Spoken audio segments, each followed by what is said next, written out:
Hello students. CBSE की PYQ series में आज हम डिस्कस करेंगे क्वेश्चन 8 को, जो कि 2024 का आपका बोर्ड का पेपर है। मैथ्स का हम लोग देख रहे थे। तो लास्ट लेक्चर में हम लोगों ने 7 क्वेश्चन तक डिस्कस कर लिया था। तो आज हम डिस्कस करेंगे क्वेश्चन नंबर 8 से। ठीक है, तो देखिए क्वेश्चन 8 आपको क्या बोलता है।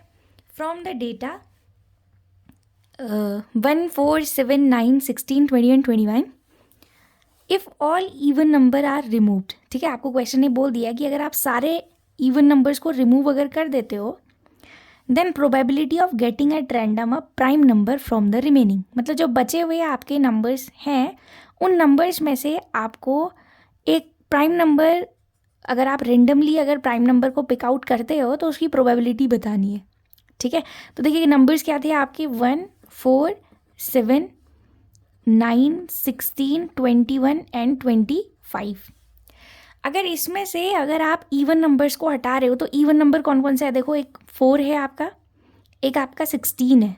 ठीक है, ये दो नंबर्स ऐसे हैं जो कि इवन नंबर्स है। इन दोनों को आपने हटा दिया तो अब रेस्ट नंबर्स क्या बचे, 1 बचा, 7 बचा, 9 बचा, 21 बचा और 25 बचा। अब क्वेश्चन ने आपको बोल रखा है कि आप प्रोबेबिलिटी बताओ, probability of getting a prime number. आपको प्राइम नंबर बताना है। अब आपको पता है प्राइम नंबर्स वो नंबर होते हैं जो खुद की टेबल में आते हैं, मतलब जो खुद से डिविजिबल होते हैं इटसेल्फ एंड अदर देन 1।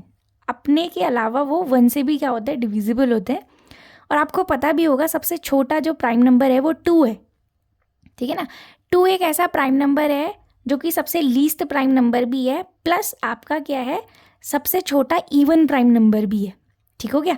अब इन सारे नंबर्स में अगर हम देखें तो आपको पता है 1 को तो हम कंसिडर नहीं करते हैं, है ना, 1 तो प्राइम नंबर में आता नहीं है।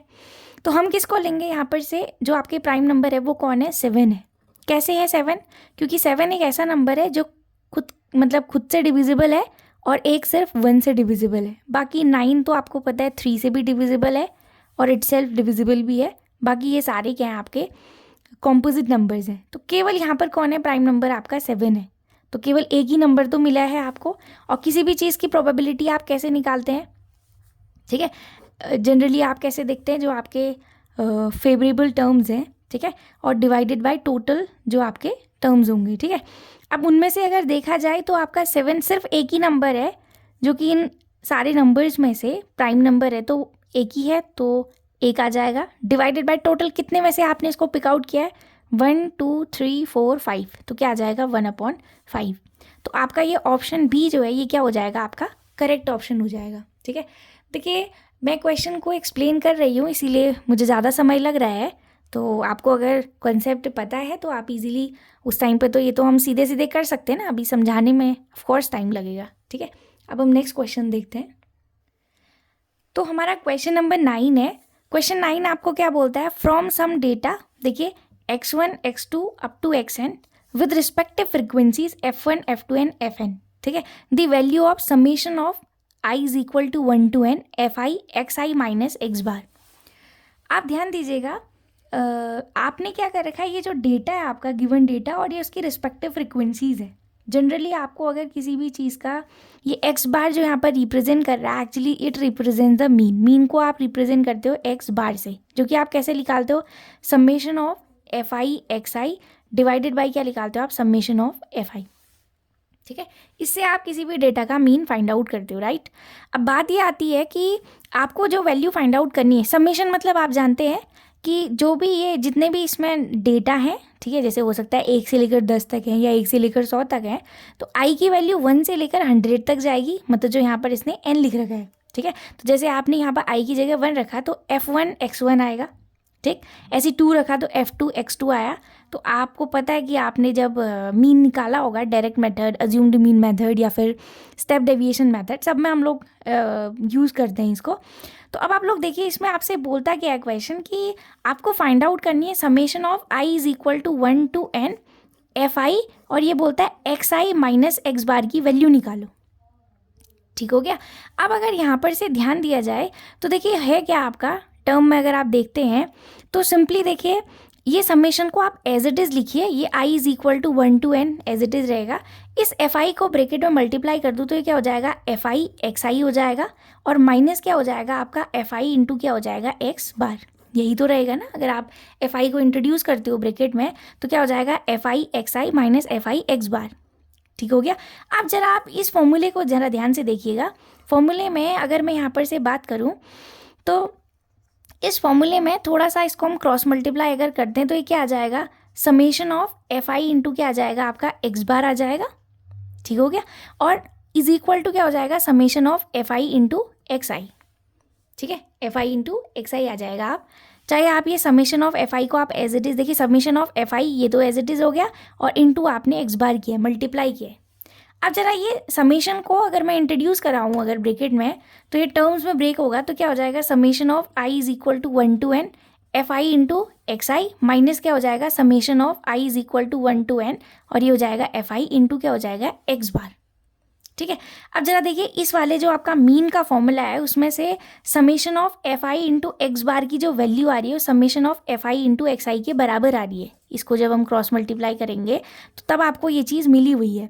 तो देखिए इस summation of fi x bar की वैल्यू जो है इस वाले टर्म से आपको मिली है, कितनी आई है, summation of fi into xi आई है। अगर यहाँ सब्सटीट्यूट करते हैं आप तो क्या हो जाएगा, summation of i is equal to 1 to n, ये हो जाएगा fi इंटू xi माइनस क्या हो जाएगा आपका जो इसकी वैल्यू है वो क्या है, समेशन ऑफ fi इंटू क्या हो जाएगी आपकी xi।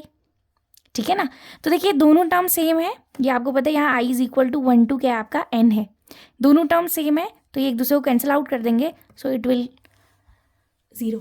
ठीक है, तो ये कितना आ जाएगा आपका 0 आ जाएगा। तो ये था आपका क्वेश्चन नंबर 9। इंपॉर्टेंट क्वेश्चन है, ध्यान दीजिएगा। कुछ नहीं करना है, सिंपली आपको उसको ब्रैकेट को हमने इंट्रोड्यूस किया है और फॉर्मूला यूज़ करके हमने निकाला है। बस ध्यान दीजिएगा एक्स बार क्या रिप्रेजेंट करता है।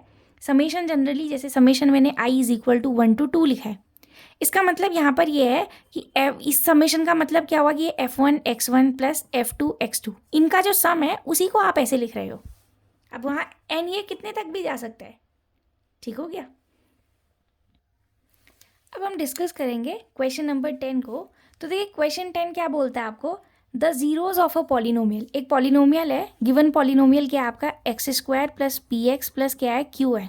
This is the given polynomial in terms of x. ठीक है, ये आपका गिवन पॉलिनोमियल है और क्वेश्चन आपसे ये बोलता है कि इस गिवन पॉलिनोमियल के जो जीरोज हैं, the zeros of a polynomial x square plus p x plus q are twice the zeros of the polynomial this. मतलब इसके जो भी जीरोज होंगे, लेट सपोज अल्फा और beta are the zeros of this polynomial x square plus p x plus q. इसके zeros जो थे वो अल्फा और बीटा थे।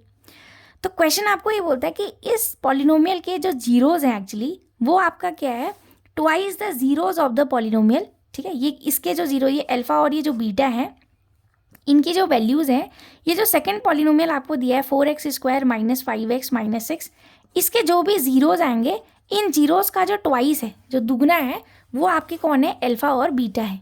ऐसा क्वेश्चन बोलता है। आप पढ़िए फिर से, the zeros of a polynomial x square plus p x plus q are twice the zeros of the polynomial this. ये इसके जो जीरोज हैं इनका जो दुगना है वो इसके जीरोज हैं बोलता है question. Then the value of p, मुझे इस पी की वैल्यू बतानी, जो पॉलिनोमियल है इस पॉलिनोमियल में जो यहाँ पी प्रेजेंट है, इस पी की मुझे वैल्यू निकालनी है। अब आपको पता है ये एक क्वाड्रेटिक इक्वेशन है। ठीक है, अगर ये आपकी एक क्वाड्रेटिक इक्वेशन है, इस क्वाड्रेटिक इक्वेशन के हम लोग जीरोज फाइंड आउट कर सकते हैं ना, तो उन जीरोज से हमें पता चल जाएगा। ठीक है, उन जीरोज की वैल्यू अगर हम यहाँ सब्स्टिट्यूट करेंगे तो आपको पता है कि यहाँ पर से हम लोग जो है निकाल सकते हैं कि पी का वैल्यू जो है आपका क्या आएगा। ठीक हो गया। आप देख सकते हैं, देखिए अगर मैं यहाँ से आपको रिलेशन की बात करूँ, अगर ये आपका इक्वेशन है x square plus p x plus Q है आपका, तो यहाँ से आपको पता है एक रिलेशन क्या होता है, जीरोज और आपका कोफिशेंट में alpha plus beta is equal to होता है माइनस बी अपॉन ए होता है। ठीक है, तो यहाँ से जो ये बी है आपका, वो बी की वैल्यू क्या है, पी है, तो ये क्या हो जाएगा माइनस का पी अपॉन क्या हो जाएगा a is the coefficient of x square जिसकी वैल्यू 1 है। मतलब ये अल्फा प्लस बीटा की वैल्यू क्या आ गई, माइनस का पी आ रही है। ठीक हो गया। अब यहाँ से इस इक्वेशन के अगर जीरोज का सम लिखूँ मैं, ठीक है, अब इस इक्वेशन के जो भी जीरोज आएंगे आपके, उसके जीरोज का ट्वाइस जो है वो अल्फा और बीटा कह रहा है क्वेश्चन। जरा आप यहाँ बात करते हैं आपका, ये इसके जीरोज निकालते हैं। देखिए 4x² minus 5x minus 6, middle term splitting अगर हम यूज़ करें तो 6 4 ज़ा 24, 24 के ऐसे फैक्टर्स लिखने हैं आपको जिनको सब्ट्रैक्ट करके कितना आए 5 आए। देखिए कांस्टेंट के आगे माइनस का साइन होता है, उसके अकॉर्डिंग ही हम बात करते हैं। तो 24 को आपको ऐसे फैक्टर्स करने हैं जिनको माइनस करके क्या आए आपका 5 आए। ठीक हो गया। तो अब हम इनके फैक्टर्स को ब्रेक करें तो क्या आ जाएगा 2 2 ज़ा 4, 4 आपका 3 ज़ा 12 एंड 12 2 ज़ा कितना होता है 24। ठीक है। तो अब आप देखिए 2 2 ज़ा 4 और 4 से 2 को इंटू करेंगे तो कितना हो जाएगा 8 और इंटू क्या होता है 3, 8 इंटू 3 24 होता है और 8 में से आप 3 सब्ट्रैक्ट करते हैं सो ये कितना आता है आपका 5 आता है, मतलब 8 में से 3 घटा के 5 आएगा। तो यही हो जाएगा। तो क्या लिख देंगे 4x² माइनस क्या हो जाएगा 8 माइनस 3 इंटू एक्स माइनस क्या आ जाएगा 6। तो क्या हो जाएगा 4x² और ये क्या आ जाएगा माइनस 8x माइनस माइनस क्या हो गया प्लस 3x और ये क्या आ जाएगा माइनस 6। ठीक है। तो अब आप देखिए इन दोनों में से 4x कॉमन आ रहा है, ये तो आता ही होगा आपको, ये तो बेसिक ही है। तो 4x कॉमन आएगा तो अंदर क्या बचेगा x माइनस क्या बचेगा आपका 2 और यहाँ से अगर आपका 3 कॉमन आएगा सो this is x minus 2 right. तो क्या हो जाएगा देखो 4x प्लस क्या आ जाएगा 3 और अगला टर्म क्या हो जाएगा x minus 2 is equal to 0। अगर आपको जीरोज़ की वैल्यू निकालनी, देखो जीरोज़ बोलते हैं हम, जीरोज़ मतलब जिसके भी आप जो है फैक्टर्स की वैल्यू बराबर जीरो रख के जो आपका वैल्यू निकल के आती है उसी को आप जीरोज़ बोलते हो या फिर आपको रूट्स ऑफ इक्वेशन बोलते हो। ठीक है। तो यहाँ से देखिए क्या हो जाएगा, इसका मतलब ये है कि इन दोनों का प्रोडक्ट जीरो आ रहा है, it means either of them will be zero hair. या तो 4x plus 3 is equal to 0 है, सो दिस इम्प्लाइज x बराबर क्या आ जाएगा आपका, ये 3 राइट साइड जाएगा माइनस का हो जाएगा और 4 डिवाइडेड में आएगा तो 3/4 हो गया एक वैल्यू, एक x की वैल्यू ये आ गई। दूसरा यहाँ से x माइनस 2 बराबर 0 होगा, so this implies x is equal to क्या हो जाएगा आपका 2। ये दो आपके जीरोज़ निकल के आ गए, मतलब जो एक गिवन क्वाड्रेटिक इक्वेशन थी इस क्वाड्रेटिक इक्वेशन के आपको दो जीरोज़ पता चल गए। अब क्वेश्चन ने आपको क्या बोला हुआ था कि जो फर्स्ट वाली क्वाड्रेटिक इक्वेशन है आपकी, उस क्वाड्रेटिक इक्वेशन के जो जीरोज़ हैं वो इस वाले के ट्वाइस थे।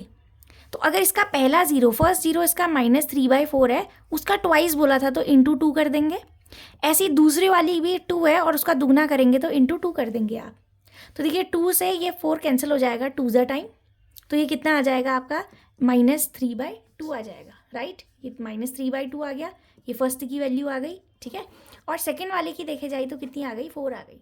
अगर मैं इसको अल्फा बोल रही हूँ so this is the value of alpha here and this is the value of beta here. तो देखिए मुझे अल्फा और बीटा की वैल्यू पता चल गई। अब मैंने यहाँ से एक रिलेशन फाइंड आउट किया था, जब पहली वाली इक्वेशन को सॉल्व किया था हमने लिखा था अल्फा प्लस बीटा बराबर -p। क्या लिखा था हमने, since alpha plus beta is equal to क्या लिखा था -p। तो देखिए अल्फा की वैल्यू क्या आ रही है आपकी -3/2 है और प्लस बीटा, बीटा कितना आ रहा है 4 इज इक्वल टू क्या हो जाएगा -p राइट। अब आप देखिए एलसीएम ले लेंगे तो कितना आ जाएगा आपका 2, 2 1 जा 2 तो -3 हो गया, प्लस 1 से 2 ज़ा टाइम जाएगा और 4 2 ज़ा कितना हो गया आपका 8 इज इक्वल टू -p। तो देखिए 8 - 3 कितना होता है 5, so 5/2 is equal to -p। So this implies p की वैल्यू चाहिए आपको तो कितनी हो जाएगी -5/2। So that will be your answer. अब आप देख लीजिए जो आपको गिवन ऑप्शन है उनमें पहला वाला ऑप्शन आपका करेक्ट है। ठीक है। तो -5/2 is the value of p here. ठीक है।